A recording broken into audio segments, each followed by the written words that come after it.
Oh, well, for our many listeners who are watching live, I didn't update the title. Huge All right. disappointment. What do you mean you did Yeah. not update the title? So all the zero listeners that are currently watching us, it still says episode 28, and whatever I tried to robotic businesses. So Oh this is wow. this is episode 29, or meeting 29. All right. So welcome to the Junto Club. So we're Mike, Matt, and Shu, and we're modeling our Junto Club after the original Junto Club from Benjamin Franklin in 1727. In 1727, they liked to talk about politics, philosophy, science, and a bunch of other stuff that interested them. So that's what we talk about. Anything that we can think can make us better, each other better, or teach us about the world. So basically, for episode 29, the topic is going to be A to C thinking and making people laugh.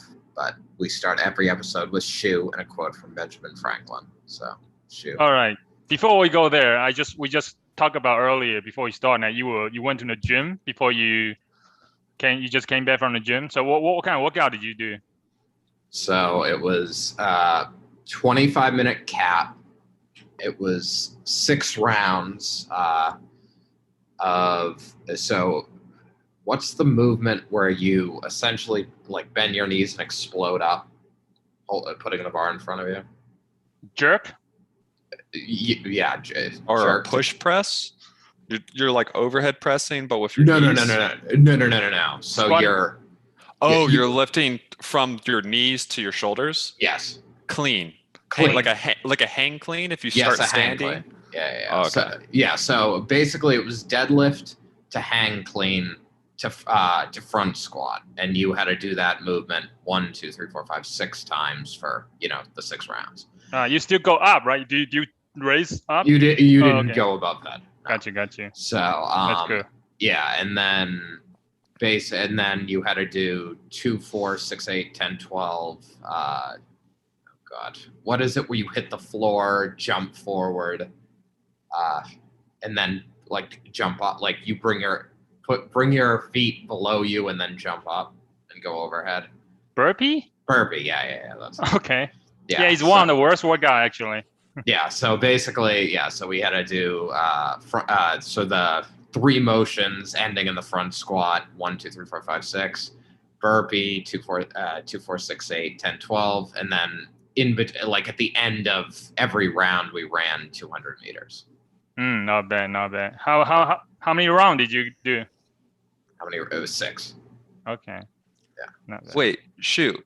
Are you saying burpees are the worst because they're like hard, or you think they're bad exercises? Oh, it's worse because it's just people hate doing it. I personally hate doing it, especially sometimes they make you jump over a bar too. Like that's what we had to do. Yeah. So it's one of it's just hard workout. It's very repetitive, and people just don't enjoy doing it. Like a lot of people just like weightlifting because you after you just hit it, lifted it, you feel something, you accomplish something, right? But yeah. All right, Mike, I'll make you a deal. I'll send me half what you're paying, and I'll send you a list of exercises to do, 3 times a week. Okay. No, I mean that is fair. That is fair. I mean, it does. Like, I feel like I'm literally like in many ways. I feel like I pay trainers just to like force me to do the things that I'm bad about doing on my own. Because it's like if it came to like if I just cared about having like a decent upper body and being like, it's like, I'm a little overweight, but I have like a good upper body and I'm fine with that. then I literally would never need like to pay that much for a gym because I can force myself to do upper body and eat not horribly. So, but it's like, it's more, I'm just paying through the nose to be like, force me to eat healthy and make me do squats. So. Yeah. I mean, it's true. I'll make fun of you, but like if you have the money and that's like what you need to like motivate yourself, it makes sense to do. No, I think Mike is doing good because especially in the beginning, right? If you don't know anything like about health and fitness and stuff, I mean, you have some basic, but it's good to have someone coaching you through, right? And then also, I mean, health is a very important thing, right? The priority, right? And then you were basically doing prevention, right? medical costs down the line. You basically minimize the medical costs down the line in the future, right? So that's good. I feel Yes. like, okay, so I mean, listeners wouldn't know, but Mike's worked out for a few years before this. I feel like he's past the beginner needs to be taught stage, but motivation is still a thing. I'll tell you, my dad told me this. This was a lesson from my old man. He said he would, like, if they were trying to get people to come to something like at a company or something, they wouldn't give away free tickets. They would just make them really cheap, like $1. Because then if someone pays like a little bit, they're like, well, since I paid, I should go, right? Well, if it's free, there's like no committal. There's like no, like, you don't feel like you've committed anything. So, so you don't really care if you don't do it. That was the strategy he told me. This just, the gym's just charging 250 times as much. Yeah. That's great. That's good strategy. No, Master salesman at work. Nice. Anyway. Well, you're the protege of your dad was in sales, so. Yeah, no, he was the master salesman. I'm not a good salesman at all. I'd be terrible at it for many reasons, including I'm awful with names and faces. So I'd be like, "Oh, who are you again?" And they'd be like, "Yeah, I'm not buying anything else from you." I say. But he can do it, so that's cool. No, Matt. I feel like you would be just like, are you sure this is a good investment? Like, I mean, I'm looking at your credit score right now, and just talk them out of it. Yeah, like, this doesn't really make sense. I can't ethically support you buying this. Sorry. Yeah. No. All right. Sounds anyway, good. Benjamin Franklin. Yeah. Quote. Yeah. So today's quote is quote: "If you ride a horse, sit close and tight. If you ride a man, sit easy." Matt, why are you laughing? Because I looked at this quote before you said it, so I was already laughing. Because what the hell? If you ride a man, sit easy and light. End quote. Does that mean something different 300 years ago than it does now? Because wait, are you thinking about a woman riding a man? Something like that? What other way do you ride a man? I'm not aware. Like, well, I mean, you can like, I mean, you can ride someone like as an employer. Yeah, I guess that's true. You think that's probably what he meant? Don't boss him too much. Interesting. Man, sit easy and light. I mean, I guess. I mean, it could be. He could be trying to be clever, and it could be like a double entendre or something. But I mean, so if you ride a horse, sit close and tight. If you ride a man, sit easy and light. But I guess I do like your earlier interpretation on like if you like hire someone to do stuff for you, don't micromanage, I guess. Just, relax and easy and light. Right, because I mean, like in horse racing, for example, they often talk about like how the jockey matters like as much as the horse or something. Like how the jockey rides the horse and like guides the horse is like very important for races. And knowing what the horse's like strengths are. So like the jockey needs to be very controlling. Like the jockey needs to like tell the horse when to like where to be and when to really turn it on and stuff like that. But I guess if you micromanage a person, they can be like, if they don't have that same, like they may lash out or something. So I'm trying to like, what is it? Psychological reactance or something. Like there's some phrase in psychology about that where you like, when you begin to impede on the autonomy of a person, they have a tendency to just stop listening to you. Impede autonomy of a person. Yeah, I think a lot of anyway, micromanaging, I guess. Yeah. That's good. It's like you empower people and it works for you, right? So empower them to make decisions, basically. A lot of time the company don't do that, and then they don't execute as fast, especially like customer service, right? If someone like customers like rep, when you call in and say, hey, this is, providing bad service, and then, like, I guess one of the biggest example is, have you guys heard of the Zappos? Zappos. Zappos? Yeah, Zappos. Zappos. I think it's a shoe. It's not Amazon for shoes. Right. Actually, it has the best customer service probably in the US, right? Because like I think one time there's one person like calling say, oh, the shoes for my wedding did not come, right? Did not get delivered. And the person on the phone says, okay, hold on. And then this person just book a ticket, get the shoes from the warehouse, and then hand deliver it to the wedding, right? And that's one of the stories.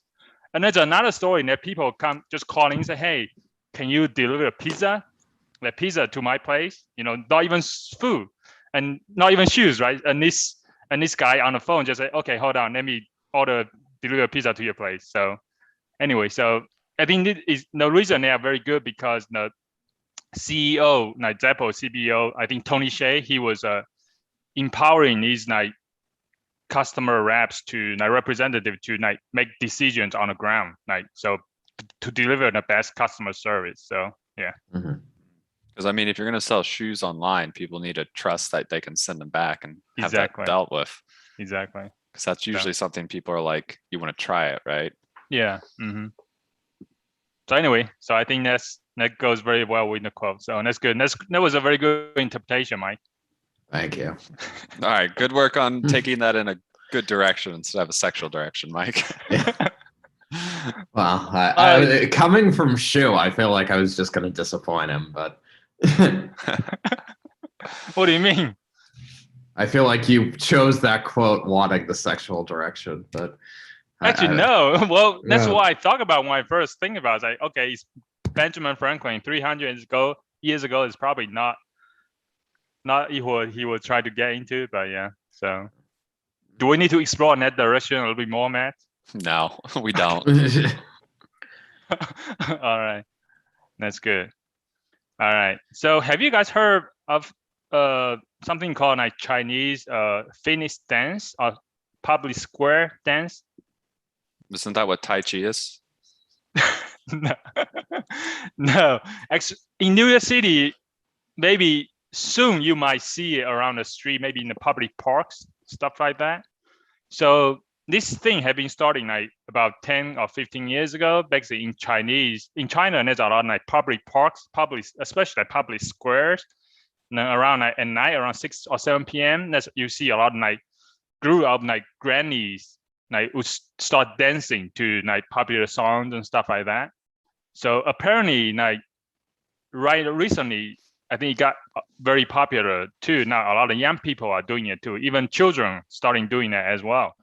And even Chinese government is also trying to push like as a fitness dance, try to so make people healthy. So I think recently I also heard like it's slowly like coming to American as well. Like even you see a lot like maybe in New York City, like park somewhere. If you go sometime, you might see like I think in Flushing actually in New York, you see a lot like maybe Chinese ladies start like dancing in the parks or somewhere. So anyway, just a warning for you. I'll keep that in mind. If I see him, I'll just jump in and try to imitate. Yeah, I guess it's more like Zumba, right? Like Zumba, and I know dance classes before, but these Chinese square like plaza dance is much easier. So it's very easy because it's started by old grannies, right? So they need some kind of very easy movement. So it's very easy for people to copy to learn, right? So yeah. So yeah, so Mike, if your workout doesn't work out. Yes, my workout doesn't work out. I'll do the fitness dance. No, that's so. I mean, I guess like, is it effective? Like, I mean, as long as you move around, right? So I think if you do it every day, right? It's effective. Yeah, I assuming it's effective. I mean, as long as you move around, you don't stick around all day, it's gonna help, right? Just walking helps too, right? So well, that's fair. Yeah. Anything you do, yeah. I guess anything works if you stick to it. Yeah. Slightly related. Did you all see New York's gonna be requiring vaccines for restaurants and gyms? Oh yeah, vaccine cars. Yeah. The mandates are coming out. I saw that, but that's why I'm not in New York. Yeah, no, that's as much as I am vaccinated, that the requirement of presenting a card is a little bit rough. Oh man, if it makes the gym less crowded, I'm like, heck yeah. Well, yeah. Well, that's honestly what I'm thinking. Like, it's gonna decimate, or I think it's going to hurt businesses a lot, which yes will make the gym very much nicer for you until it goes out of business. So Well, I mean, this is New York City. It's one of the highest vaccinated places in the country. And I think the thinking is better a vaccine mandate than a second shutdown, because Delta variant gets out of control. Right. Mhm. No, that's fair. Yeah. But Yeah. Okay. Do you like it or no? You just I mean, yeah, I think it's a good decision. So I think it's good that the government waited, they tried to give people an opportunity to vaccine voluntarily. And it wasn't like a rash decision because it is a more extreme step, right? But with it starting to kick up in terms of cases again, and sort of the amount of people who are voluntary getting the vaccine kind of stalled, it just makes sense to try to keep things running smoothly, minimize damage. And also at this point we know we have way more data that the vaccines are safe, right? It's not like January or February where they're well, they did trials, but now they have hundreds of millions of cases that have test cases, examples that have had it for months, the early people who were in the trials for years. So yeah. Is it yeah, go ahead, Mike. Well, I was just gonna say, is there for example, people who are medically unable to get the vaccine? There's medical exemptions. Okay, there are medical exemptions, yeah. And I mean, I guess how bad is New York? Is it? It's not that bad. There, it is picking up a little bit, the Delta cases, but I don't think it's bad here yet. I think they're just trying to get ahead of it because they are seeing in other areas it's getting worse fast, and they're here we go again. Well, speaking of New York, governor, right? the case. Yeah, Cuomo. Yeah, he's done. What's going on? What's that? What is it? The attorney general, but basically came out with their investigation, said he'd been sexually harassing employees. Yeah. So he's done. And then immediately Biden was resign, save us the trouble and just resign. Yeah. It's kind of crazy. Yeah. He sort of has he denied it, I think, or yeah, of course. Yeah. Okay. Yeah. So he did deny it. So I did. Yeah. I guess it may be more drawn out then. Oh, well, I don't think he's gonna resign. Actually, right now, and so far no. So yeah. I mean, it's not like this is not just an accusation, right? I think there were accusations before, and this is the results of an investigation. So I don't think it really matters. At this point, denies it or not, I think most people in the party are going to be hey, the investigation said you did. Fuck off. Right. Yeah. Well, there's a potential he could turn into the Trump of the Democrats. So I don't think so. Yeah, I mean, I guess there's always a chance, right? All right. Cool. All right, enough of New York City. Let's get into the physics lesson. The question you posed us last week. Okay. Did y'all watch the video? So I did not watch any of the video intentionally because you told me to watch, so I'm not watching. No, because I try to stay ignorant so I can ask and be more curious. So okay, well, I should have rewatched it to refresh. But all right, did you watch, Mike? No. Okay, so the premise is I thought. Why did you not watch, Mike? To be honest, I simply forgot because it actually was interesting to me. I just had I was oh, I'll do it, and this week was just busy. So, and I thought it was Matt's week for a topic, so I didn't know if we were going to make him talk the whole episode. So, all right, well, this is going to be a mini topic. We won't go into too much details, but basically the idea is, can you make a car go straight downwind, so in the direction of wind, faster than wind, using only wind power? So obviously, if you just think of a big sail, you can think it gets really close to wind speed, hypothetically, right? You make it really low friction. It's very easy to get it close to almost right up to wind speed. But actually to go faster than wind speed seems at a glance, the intuition's well, isn't that impossible, right? So it's a car on a flat surface, right? It's not going downhill. No slopes. Flat surface. We has a maybe sail on top. And then that could be one way you do it. Oh, okay. I see. So the question is it possible to make the car go faster than the speed wind. of wind Yeah. when the car is powered by wind. Yes. Okay. When it's powered by that wind. And obviously, I feel like I wouldn't be asking this question unless the answer is yes, right? So, like, I mean, the answer is yes. What's the backstory to the question? So the reason this has came up is there's a YouTube channel called Veritasium that does like kind of physics stuff. And some guys basically built a car that does this. So it has what looks like a windmill on it, kind of stacking up with giant blades, and the car goes in the desert faster than the wind blowing it. So this guy in this YouTube channel, he went out and rode in the car and made a video about it. But it's so controversial, like people are still fighting about it, that an actual professor from a university, I think an aerospace department, basically was like, this is not real, this is not true. So he got in a bet and he did a second video where him and the professor kind of went back and forth, arguing about whether it's real or not. And they got Bill Nye the Science Guy and Neil deGrasse Tyson in on the call to like help mediate and be like the referees. So they kind of made their arguments back and forth, and this is when he hits with more evidence. So let's go with what did Neil deGrasse Tyson or Science Guy, did they like weigh in? Which is it possible, or do they did not weigh in? So in the end, well, initially after the first presentation of arguments, I think they were against. They were with the professor against the guy who had made the car, being like, this is impossible, there's something trick behind it, or like a kind of mistake.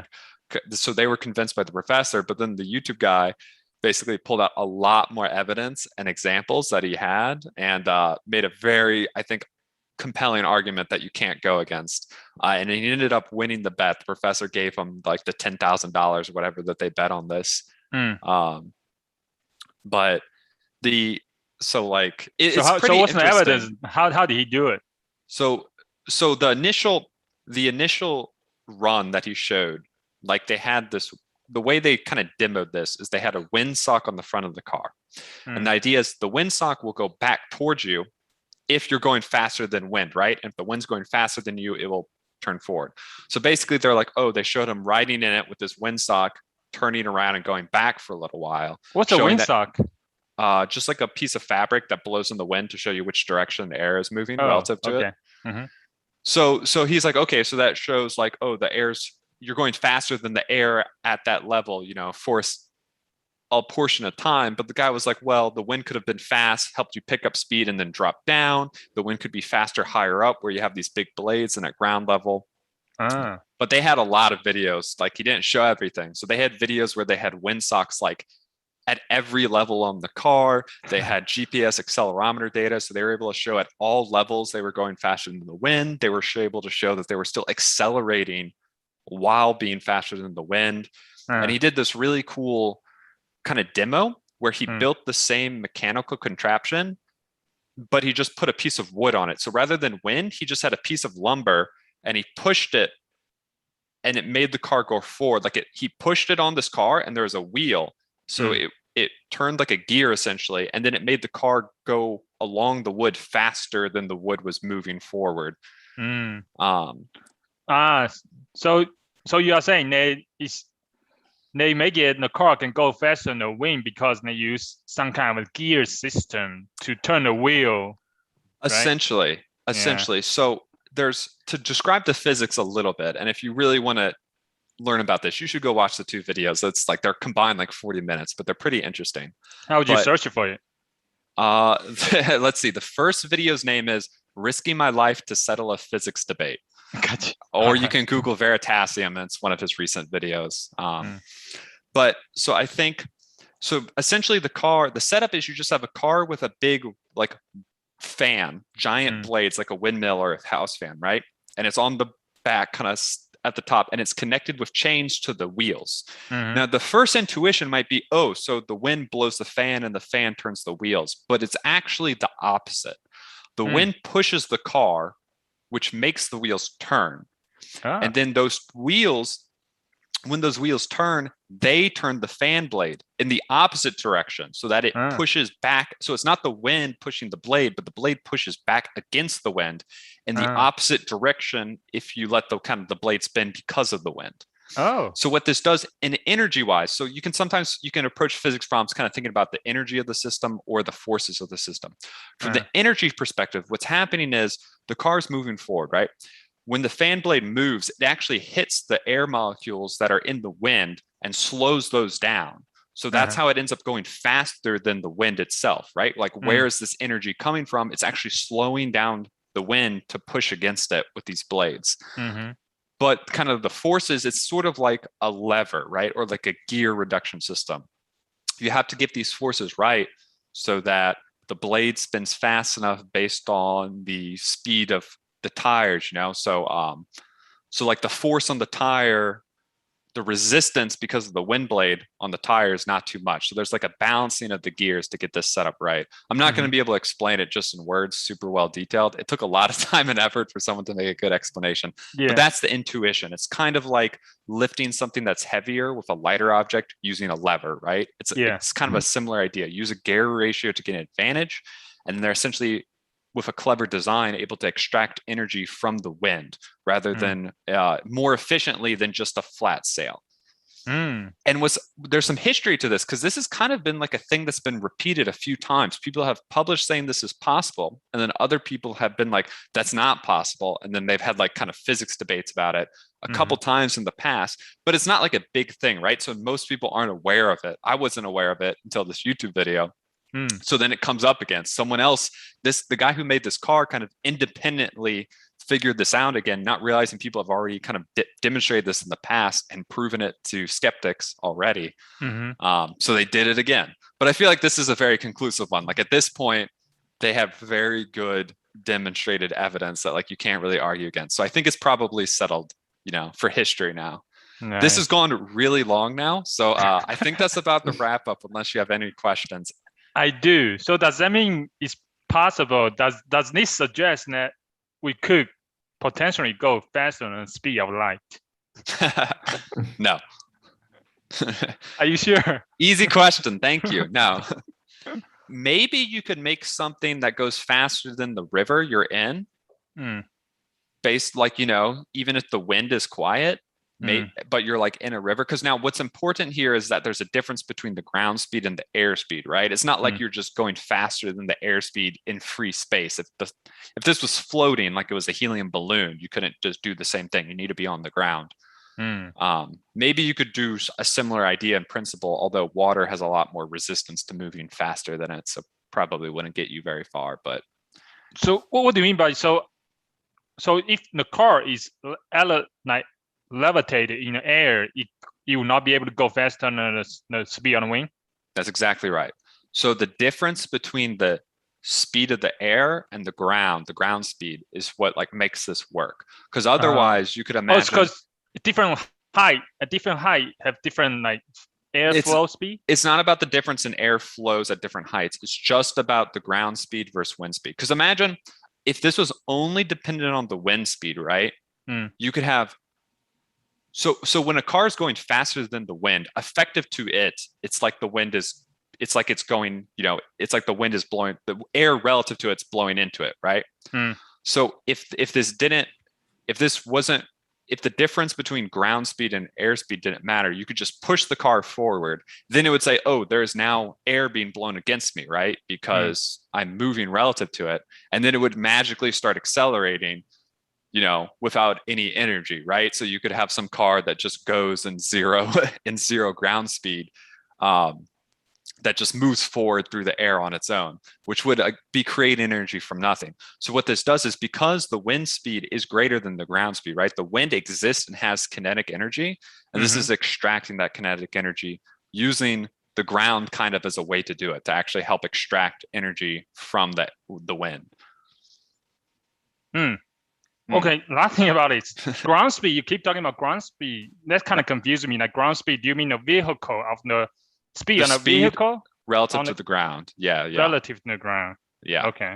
Because, if the wind is going 10 miles per hour, let's say, and the car 10 miles per hour east, so west to east, and then the car's going 11 miles per hour west to east, there's like a relative airspeed of like 1 mile per hour, right? That's like the difference between the car and the air, but the car is going to relative to the ground speed 11 miles an hour. Okay, gotcha. Okay. Woo. No. So yeah, like I said, go watch the original video if that seems interesting to you. It's a pretty fun watch, actually. But enough physics details. Mike has a more important topic for today. Oh yeah. A to C thinking. That's right. Yeah. All right. If I say ground speed, what do you think of, Shu? Ground speed. I don't know. Right now, I'm thinking about airspeed now. That's what I thought. All right, Matt, when I say airspeed, what do you think of? Now I'm thinking about a car with a blade on it that goes faster than wind. All right. So, well, that's A to C thinking. So if I say, what did I say first? Ground speed? Yeah. So if I said ground speed, basically if you're formulating something, you and someone suggests, I mean, we're not going to keep with physics terms, but if someone were to say like, hey, ground speed is like the topic I want you to like joke about or talk about, like you first that you can sort of I guess use a simple process you can use is basically like, okay, what does that make me think about? So that's A to B. So I mean, in the simple situation, like if I say, hey, Shu, do you want to hear something funny about like my dog or something? Like, what is dog to you? Dog, maybe he's peeing around the house. I don't know. Well, what do you think of when I say the word dog? Animal. Okay, and Matt, The what do you dog think with 4 legs, four-legged animal, right? When you say dog, I think about cats and dogs. All right. So, okay. So for example, like in improv, so you will get a suggestion from the audience. Like, so they'll say, where are these people today? And basically you mean these people are not people on stage performing? Correct. Right. Correct. Okay. Where are these people on stage? And they say your suggestion is Fiji. So, I mean, the obvious thing, because the prompt to the audience was, where are these people? Is, so, I mean, your sort of the immediate thought is like the island Fiji. Like, I don't know, Fiji, maybe, I don't know why, but Fiji always made me think about Japan. Okay, yeah. Well, no. Well, probably because of Fuji, actually. Yeah. Okay, I got it now. Well, I mean, but that's sort of, so I mean, you could sort of think like, I guess you want to be one step ahead of the audience, essentially. So, I mean, so like we talked about like how, like with respect to. Actually, you can go back to like Fiji, right? When the audience say Fiji, what happens next? All right. So yeah. So basically, okay. So like in improv, like basically the first thing at the top of a scene, they'll come to the audience and ask you a question. So where are these people today? They say Fiji. So basically, I mean, there's different types of improv, and I am no expert in types. So the type I do is called short form, which basically means like there will be some scene acted out based on the suggestion the audience gives, using that as inspiration. It's so short form, the scenes are independent of one another. So like there's oftentimes not a relationship between the scenes, and the scenes have what are called games put on them. So an example of a game is like, throughout the scene, they'll call like different accents, and the actors are supposed to like speak in those accents, or like impersonations, and the actors need to take on the impersonations. So I think that's too much information on that. I don't think we need to do. So what happened when I say Fiji? Now on the audience say Fiji, I was waiting for you. Now what? Right. Okay. So when the audience says Fiji, I mean, basically the scene begins. Or I mean, they'll explain the improv game that is being put on the scene. For example. So the people on the stage basically kind of perform some kind of do some kind of actions, like moving around or something, doing something with the hands. Maybe they do they have dialogues talking to each other? I'm assuming. Yes. Right. Okay. Yeah. So essentially, the lights will go down, and when they come up, the actors are in some environments that they need to establish, are some people that they need to establish, and are Okay. doing something that they need to establish. So, Yeah. I mean, a critical piece in what they teach you in like 101 is like, basically it's very important to sort of get out there very fast who you are, what you're doing, and where you are. All right. So So So what happened to after Fiji? So, okay, so Fiji. So what does Fiji make you think of? For me, Japan. Fuji. Okay, and what does Japan make you think of, Matt? Japan? Yes. Samurai. What? Not sushi. That's true. Should've Yeah. been Samurai sushi. is good. Samurai is good. Yeah. All right, so that in a way is A to C. So you could make your scene about like your samurais. Ah. So, But you accidentally went to Fiji instead of Fuji. see, that would be a funny take. There we go. Yeah, so your scene could be samurais in like you went to Fiji. I mean, so it is drawing directly from their inspiration, but I mean, so it like you are connecting back to their word, but it's like it's something that's like a step removed from what they would expect. Because I mean, every audience in the world is sort of just going to say like, oh, they're going to be people who are like on vacation in Fiji, or they're going to be people who, their plane crashed in Fiji, or like there's going to like this essentially like they're going to assume your setting is going to be Fiji, and that's about it. So when the audience say, okay, where are these people? And the audience say, when you ask the audience say Fiji, and then the people on the stage perform something. So how does that make it funny or funny in a way? Or are you just using it as example? Not. So okay, well, so I mean, I picked Fiji. So I think the actual prompt to the audience. So I've done a scene that actually went reasonably well. So with Fiji as the ask for or the suggestion. So the question to the audience essentially for that particular scene was like, where do you want to go on vacation or something? And the answer was Fiji. So of course, like, they're thinking that the scene is going to be set in Fiji. Like, like the scene is going to regard some physical location that is known amongst the audience, Fiji, like an island. So I actually took it in the direction. So like Fiji made me think of so what I did was I said, okay, Fiji makes me think of water. Okay. And island, yeah.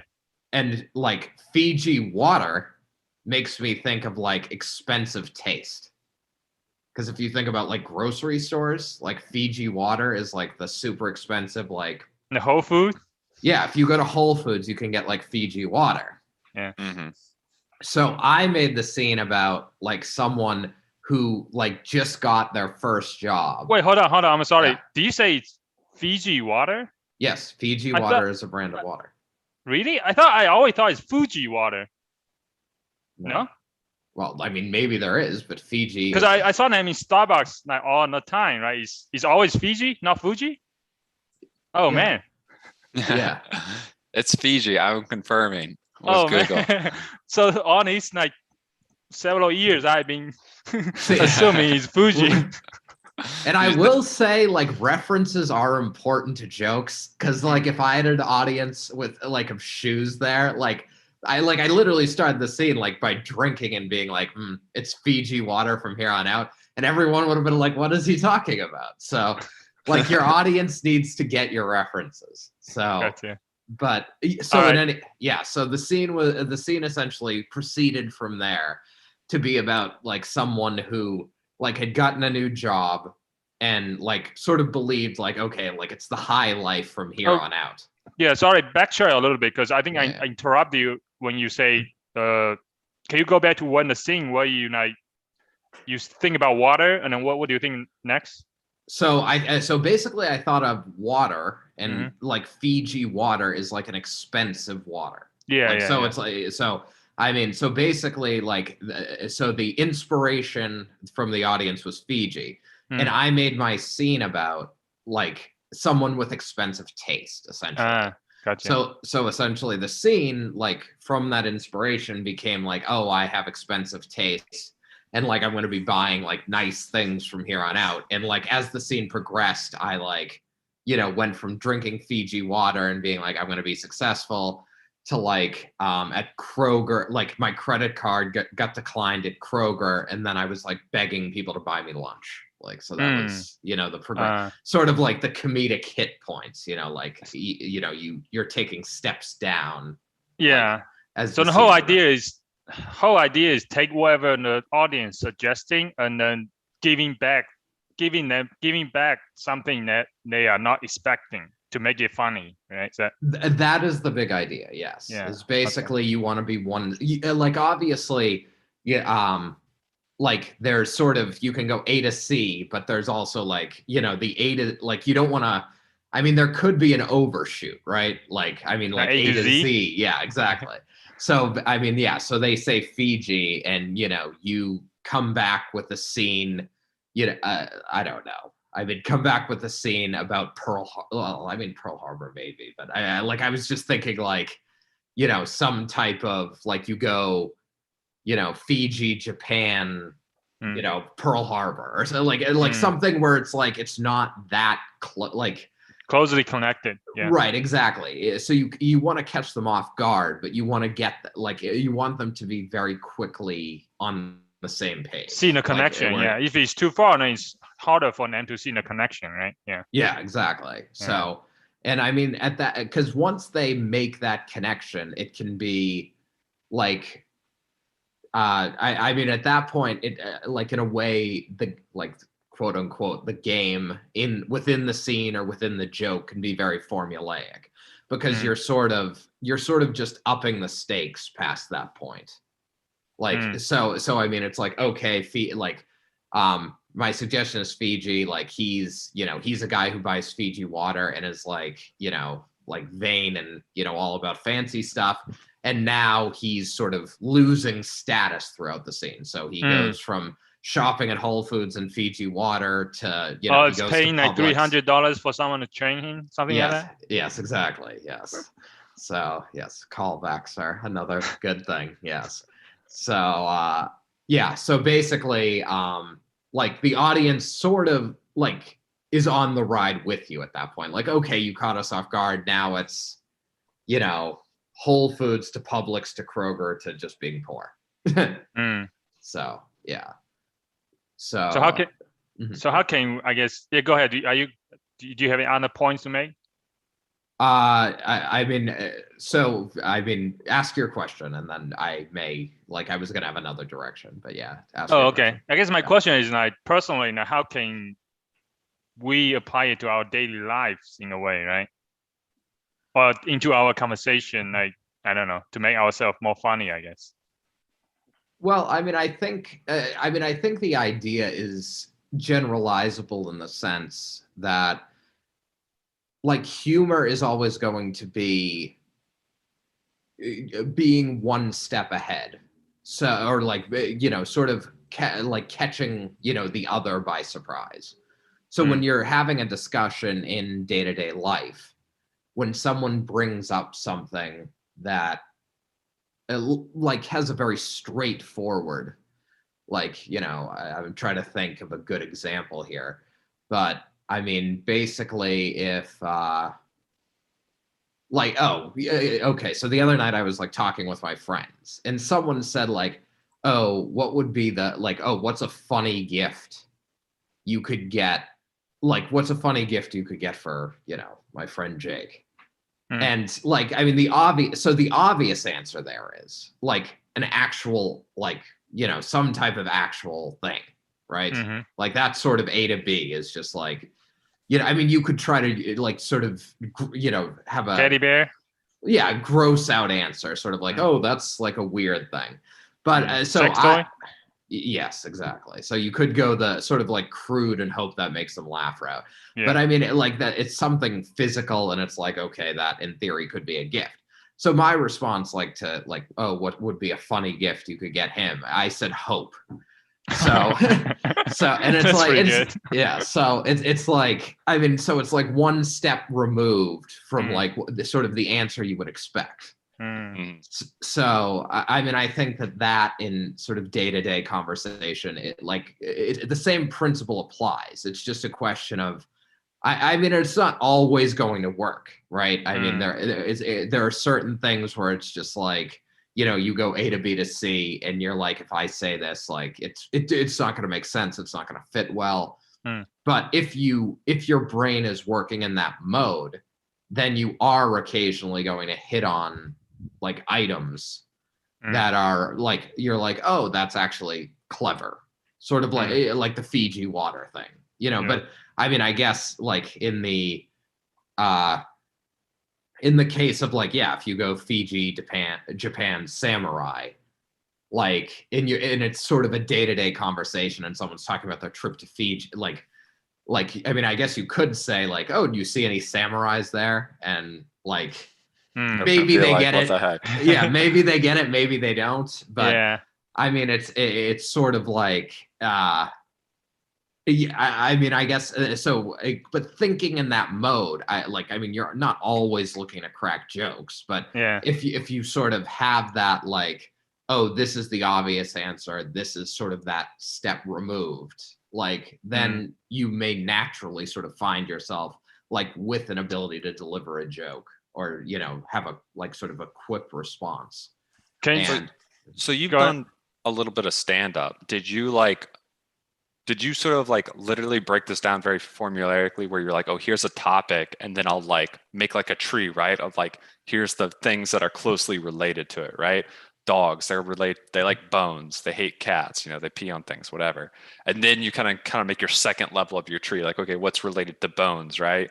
And then from there, like you could literally draw this out. Is that how you or other comedians like sometimes make new stand-up jokes? Or I mean, I think you can. I didn't necessarily do it that formulaically, but I will say, like, I did not start with like, oh, that's a clever thing I said, let me like figure out a topic around it.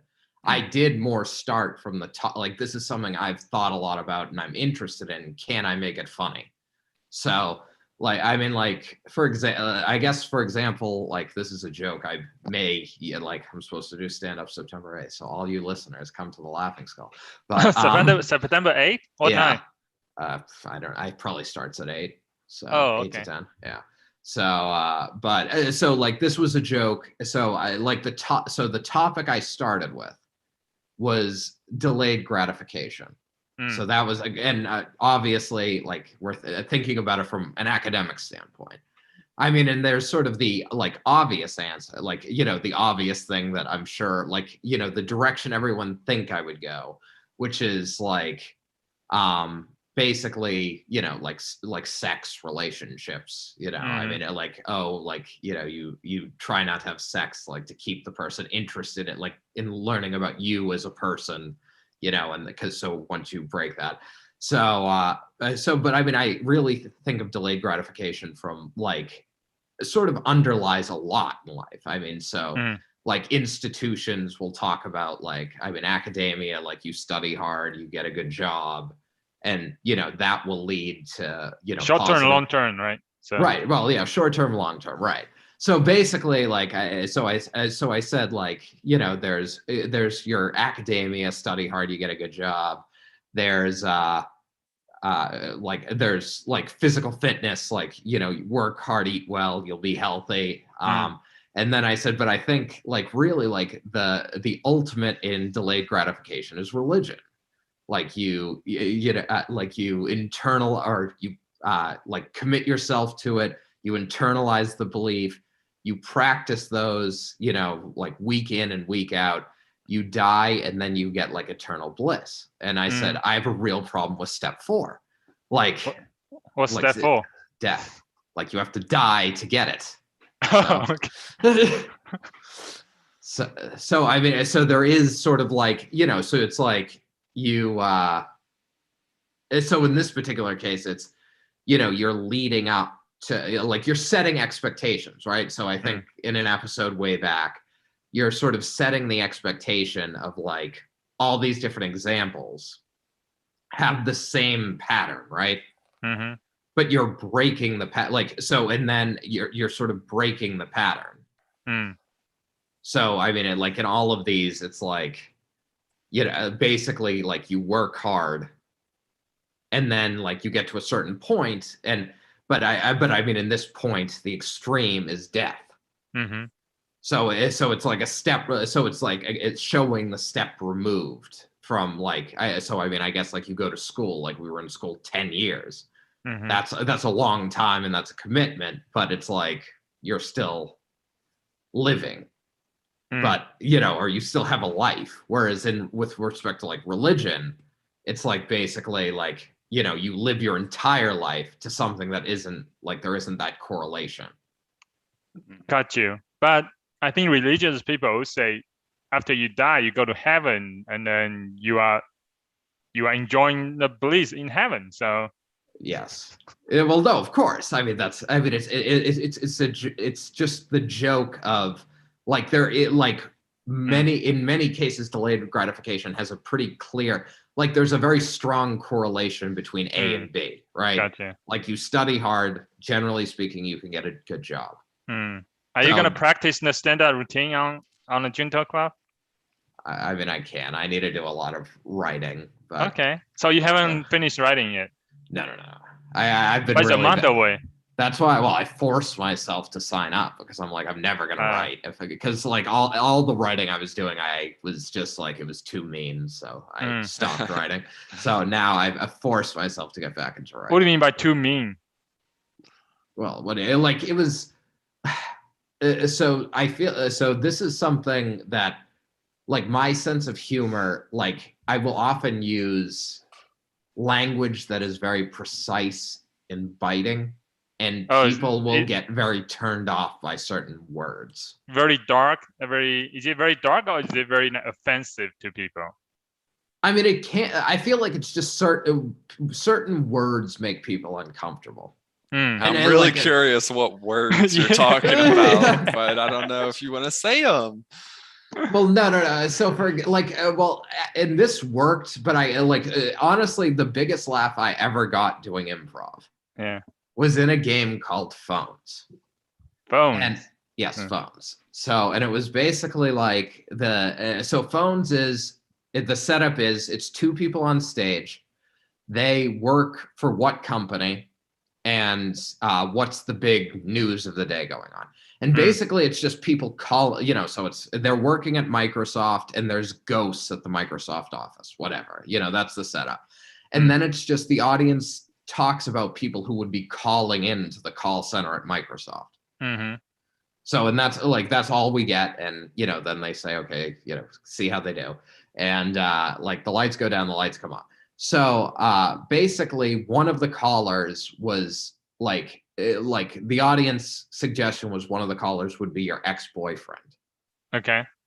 So, and it's like, so basically, the partner I had the scene picked up the phone like it was the first call of the scene. And my friend Josh was the caller in, and he was supposed to be my ex-boyfriend. So she sort of like, it picked up the phone, and he's like, oh, is Michael there? And it's like, because I know Josh, I'm like, okay, he's gonna be my ex-boyfriend, like that's what he's going to be. Right. So Josh started to say something, and essentially as I put the phone in my ear and as I started to talk, I just screamed into the phone, like, go fuck yourself, Josh, you never made me come. Like and I just slammed the phone down. And like the audience exploded. Like it was a good reaction. Okay. And so but I've definitely, so to counter that, there was a scene where like someone was talking about like, oh, I really like to just play in, like, I like to go play with the raccoons in the garbage, like hang out in the alleys with them. Like, you know, like so, and we were interacting as like friends, like so we were friends, and like and the girl in the scene was like, oh, I really like to play, you know, in the garbage, and you know, and my natural response to that was just like, oh, well, that sounds like a great way to get raped or killed. Like, and the audience gave me nothing because like, so yeah, that was pretty dark, I guess, for the audience. right. So I mean, so like, so I guess like, you know, the word "come," I have no idea why that audience like didn't like it can definitely make people like sort of shrink up a little bit, like, oh, that's dirty, that's vulgar. Like so, but I mean, that particular audience, they loved it. Like, you know, that was like a huge laugh. Whereas, you know, like some audiences like won't necessarily have that response to like something like a rape or murder, like, you know, like those types of words. But that night, like they did not like those words. So, you know, so I guess that's what I mean when I say like, yeah, like the words you use can be very powerful in one way or the other. Yeah, So. especially now day and age, I think rape is very insensitive, right? It's very, well, maybe very sensitive to people, right? So right. So yeah. So as I write about topics, I like try to be very cognizant of like my language can be like when I'm thinking of a joke, I think it can like work, but I'm like, how am I phrasing it? Because it can like, you know, the language can turn off an audience. And oh yeah, of course, yeah. So now I just want to know what Josh was going to say to you. Maybe he had something really funny lined up, and then you just cut him off. Well, he was actually very, because I can remember his response when we got like off the stage. He's like, well, that was the line of the night. So yeah. So nice. Yeah. So, but no, I mean, I think that. So I mean, yes. Know your. So that's another good tip for making people laugh. Know your audience. So, read the room. Yeah, read the room, exactly. So going back to A to C thinking, like we talk about like applying it to conversation, like, you know, talking, make yourself funny. But can you apply this A to C thinking in other aspects? Outside of humor, A to C thinking. I mean, I'm sure there are ways. I mean, when it comes to problem solving, people more talk about looking at like turning problems, like looking at different problems from different viewpoints. I wonder if that's related to this or if that's just different. Gotcha. So maybe a little bit related, but yeah. Yeah. I thinking analogy, right? A lot of times you thinking analogy, and maybe that's maybe it's related to, I don't know, thinking outside the box thing, kind of. Right. Well, I mean, I guess thinking about like, it was interesting because Matt was talking about when he was talking about the physics problem, like the wind is sort of a perpetual stream, like, you know, and in rivers you sort of have that stream current of water. So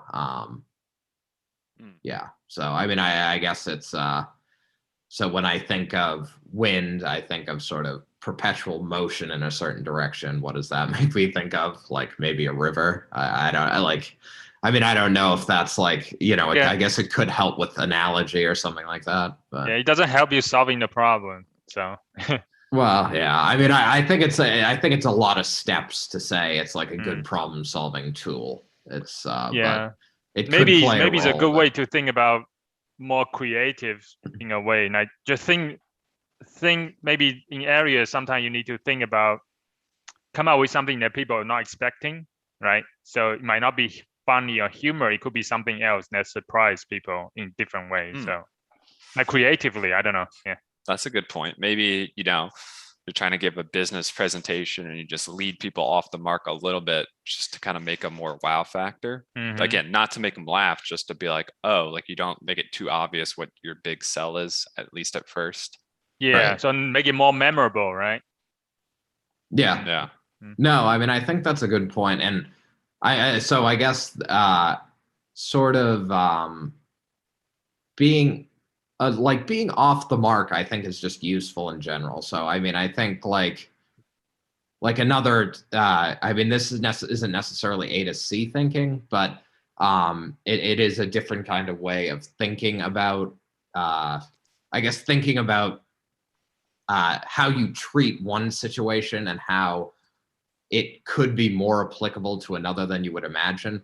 So like as part of improv, I guess like a lot of rehearsals recently, they've been teaching us to consider like, I guess, think about more pure acting.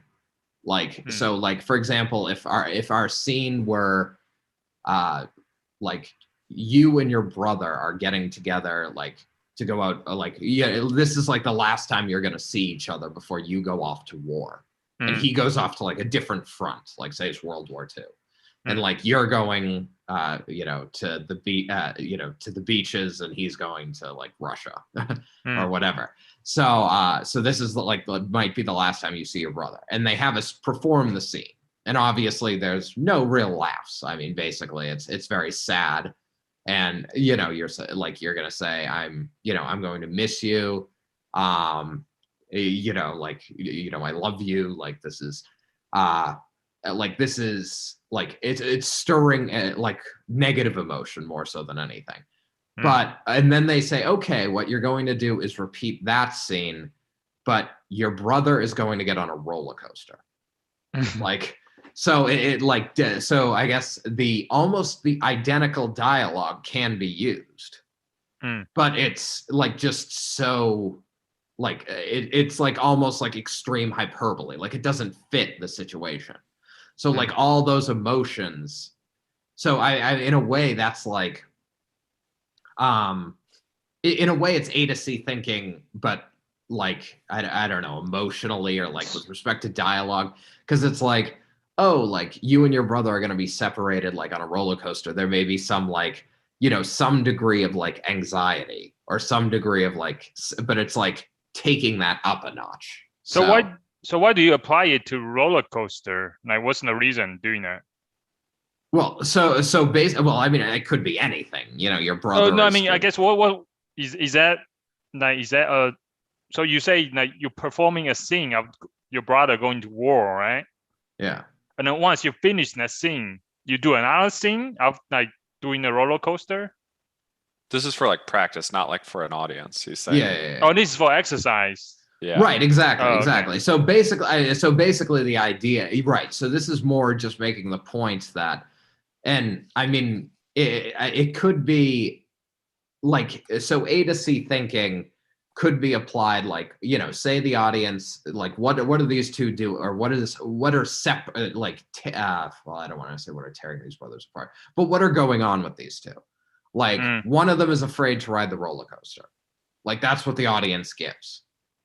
And so your like thinking could be like, you know, afraid to ride the roller coaster, like separation, like, you know, going to war, like, you know, so like those in theory could be your steps, right? Yeah. So why don't you? I think you mentioned it. You can give me and Mike some exercise so we can practice A to C thinking. You want to do it now? Sure. Well, yes. Okay. So all right. So I'm gonna give you one word of inspiration. Okay. And you are going to immerse yourself in a world as two people. Oh wait, no, we're not doing a full improv skit, are we? Oh yeah. No, just something simple exercise. We don't need to do a scene. Yeah, just some. Okay. Very simple exercise that everybody can practice, like on their daily lives, like, you know. Okay. Okay. Well, then why don't I give you a word of inspiration, and then each of you basically are going to give just me come out with something. Right. Come out with something nice. Okay. Something. Yeah. Like essentially, you can talk about like what that, like, you know, where you would take it should you do something like a scene. Okay. All right. Okay. So your word is scissors. Scissors. Yes.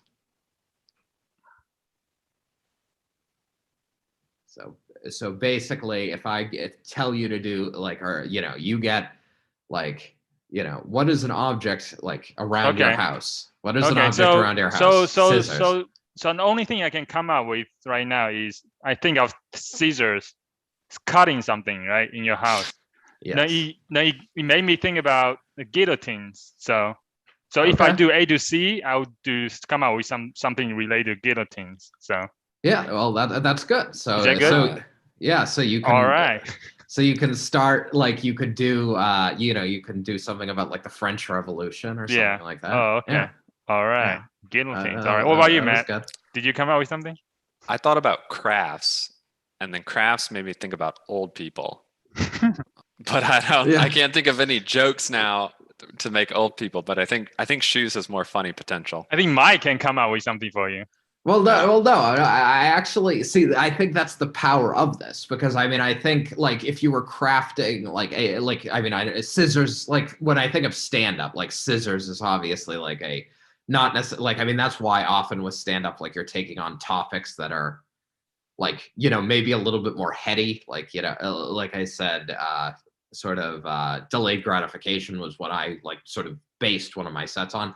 But I mean, like, so if your improv scene, say, was scissors, like, and you started like, you pretended to be like old people, like, or like a grandfather, like helping out his grandchild, like, with like some type of project or something. I mean, I think the dynamics there could be funny.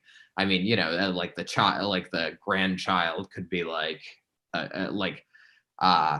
running around and the old person could be like falling down and hurting themselves or like, I mean, it could be wacky or it could be more of a touching, grandfather, grandchild scene. And then. Got you. So yeah, if I say, so relate to Matt's idea of old people, like Caesar, old people, and then what if I say something, what if I do something with bingo? Would that be too far away from the A to C, or is it? Because old people made me think about bingo, right? And then so Caesar to, I don't know. Yeah, well, I mean, I think so. I guess my question is, would bingo be too far removed? I mean, I guess I would need to see. So, I mean, we made two jumps, right? Like Matt made the jump, like scissors to crafts to old people. And it's like, I follow that. I guess like we're sort of doing A, B, C, D to get to bingo. So, I mean, it may like, I'm not saying it's like, like you couldn't make something out of it people could relate to, but I think you would need to probably make it like you might have more work to do, like with people following that. Okay. Yeah, because like I say, it's just like it helps. Like if people are easily able to follow the logic, but it catches them off guard, then I think. All right. Give us another one. Okay. Let's see.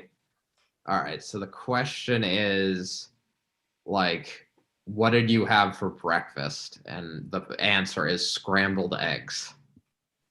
Scrambled eggs. Yes.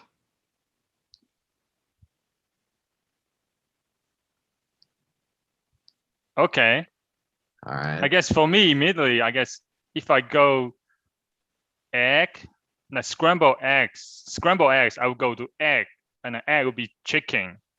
Okay. Right? Chicken could be my C, like A to C. Yeah. Or it could be slaughterhouse, which is another C, something like that. I'm not sure. Yeah, maybe. Yeah, go ahead. No, I think either of those work. I mean, you want Mac go next? Yeah, sure, man. I think I was pretty closely aligned. Eggs for breakfast made me think of chickens, and then I just thought of farmers in general. Yeah. So yeah, could you have some, I don't know, something happen with a farmer? Right, exactly. I mean, basically that would be it. I think, like I say, this, like I think basically, I think starting out with farmer, everyone would get it, and but it might not. It's just not. I guess maybe it's not unexpected enough. So I think something very popular that they sort of teach is like so say your thing is like scrambled eggs, and then so you go egg chicken.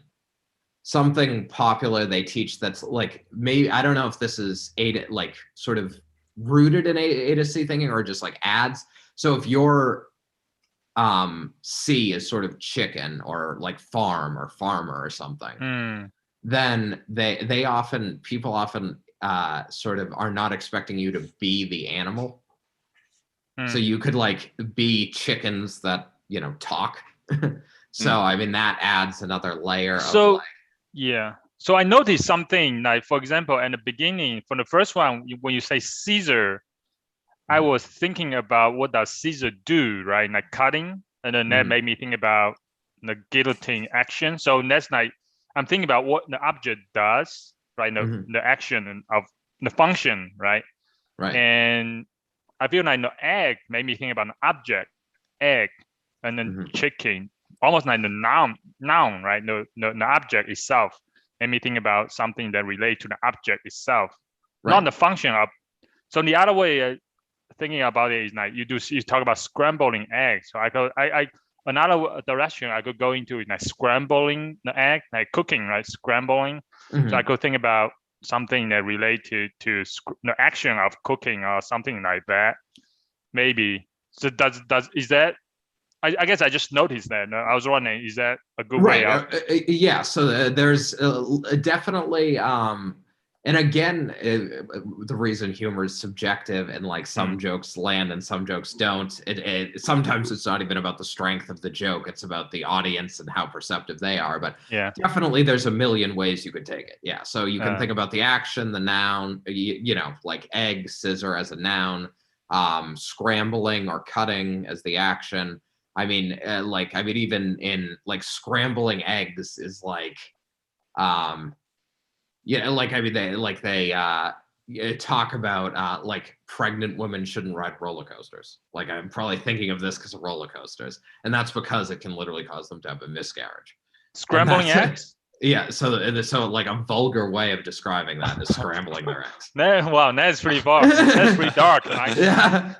So I mean, so there's like, as I say, there's like your A to C could be someone else's A to Z, and they're like, I don't get it. Gotcha, or it could, but I mean, I think if you make explicit, like, I mean, I think like with the scissors, like, you know, if you are very like if you start off the scene with someone like, someone you could think off. about what's the thing they do in the babies in Jewish circumcision? Circumcision, yes. No, that is true. That is true. So I mean, as long, like, I think surprising people is what's going to get the laugh. Yeah. But it's sort of surprise. Like they need to have the context, like share the context essentially of your head. So yes, I mean, like if you were starting a circumcision, like a circumcision scene or something, it could be like, I think like making explicit like the cutting, like the action of cutting is going to help the audience be like, oh, like we suggested scissors which cut, like, but he's taking it in like a cutting a different direction, but it's like the same action, right? Or like, you know, similar. So it's using language in a creative way. So giving them that context is useful. Okay, so I think I have mastered the art of A to C thinking now. So give us a last one before the end of the day. All right. Yes, one last one. I got to think of a good one. I'll say, let's see. I'm trying to think. What are these two in trouble? Okay, so the prompt is, what did you do to get in trouble? And the answer is jaywalking. Jaywalking. Okay. Matt, you can go first this time. All right. The first thing that jaywalking makes me think of is someone getting hit by a truck. So then you could have someone like in a hospital. All right. I like it. Yeah. Okay. Hospital. Okay. For me, jaywalking, getting arrested, put in the prison, and getting made me think about getting raped in the prison. So that's pretty dark. So one That is- person's like broken bones in the hospital, the other person's getting raped in prison. That's where we took it. No. Well, I mean, I think that shows good range. Okay. It should, which is, I mean, really the purpose of this exercise, is basically to be like, I mean, there's sort of, I think like, so jaywalking, I mean, really, so I think sort of the summary wrap up point here is jaywalking basically made you both think of like a dangerous illegal activity, like, or, like potentially dangerous, like illegal activity. So I think people's immediate inclination would be to go, oh, you could get a ticket, or, oh, you could get hurt. Like that's sort of the unsurprising aspect. Whereas I think like if you were to like respond to them about like where a response, like if they talk about like, oh, I ran across the street, and like I ran across the street, the light was changing, and I was going to be late for class or whatever. And, you said something about them being mangled or, like officers dragging them down and taking them to prison. I think that it would at least be, I mean, I'm not thinking of a good joke right now. So, but I mean, like basically like those thinking of that one step removed could, I guess, prompt a more creative or different kind of response. So, yeah. So, and I mean, I think like from an improv perspective, the audience probably would not respond well to a scene that began with rape, but like, or centered around rape. Yeah. But so again, that's sort of Well, like it depends on the the person, right? If you're a guy, I think being raped, I think the audience might be okay with that. I mean, yeah, in 2021, I'm not convinced, but maybe. Gotcha. But like certainly, if you started the scene, like if they said jaywalking, and you started the scene like at the hospital, like, oh, like I should never have stepped off that curb without looking. Like I think they could appreciate that. So and basically, you could be, the scene could unfold from there, and you could be a patient who, has a hot nurse or whatever, like in your room. It could be like there's a lot of different directions you could take it from there. So. Instead of going straight to prison, you could have the scene be like in a courthouse where you're like a famous criminal, like the media is there, everyone's making a big deal, but you just jaywalked. You could do something funny with that. That would actually probably do quite well, because like, so I guess one point is surprise the audience with good context. And then the other point, like I talked about with the is sort of like going to war versus going on roller coaster, like that is sort of another, I guess, type of A to C thinking, right? So it's like jaywalking is like, a nothing crime, like they just ignore it. But it's like if you were to treat it like, so if you think of jaywalking crime like media, like, I mean, that, like, so imagine like jaywalking gets like media attention, like, a mass shooting does or something. So that's another way to handle it. So, yeah. So up the, like humor is often about taking things to the extreme. And that could be extreme, like, yes, like jaywalking to like, you're viewed as like a killer or whatever. Or that could be in like taking something very serious, well, less so maybe in 2021, but like it could be like sort of underselling something. So like so the opposite is also true. Like, if someone's all pumped up about something, like deflating that a little bit can also be, again, like, serious crimes, people do not respond as well to that in today's day and age. But what do you mean by serious crimes? People don't respond. Well, I mean, I think like if you try to make like the victim of a crime like the butt of a joke, people do not like it. Oh yeah, of course, yeah, and that's pretty insensitive, I think. Yeah. Right. So I mean, so basically, but I mean, I think sort of looking at the whole spectrum, like humor is usually found on the extremes. So of energy, of like emotion, etc. Gotcha. Flirting with the line, that is the borderline, right? The borders of. Yeah. So I mean, yeah. So basically, use A to C. Try to surprise. So use A to C. Consider the context. If your C is like you feel like people can gather the context and like see, where you're going. That provides fertile soil for making people laugh and, lean into the emotion or, lean into the like what you came up with, because the extremes help. Yeah. So that's good. That's good. That's my speech for today. Maybe I'll actually make an original joke one day with this. A to C, yeah. Yeah. Yeah. Next time I have to give a presentation. Yeah, no, I mean, I'm bad at it when it comes to like, because I feel like when I present for work, I'm like just so like laser focused on like, this is what I've worked on for the last year, and I just want to just like outline, like I take it very seriously, but I think this is valuable in sort of across life. Because how do you use it in dating? Like if someone's wearing a pink dress, like what do you say about that? Go, Mike. Go. I mean, how do you apply that to that situation?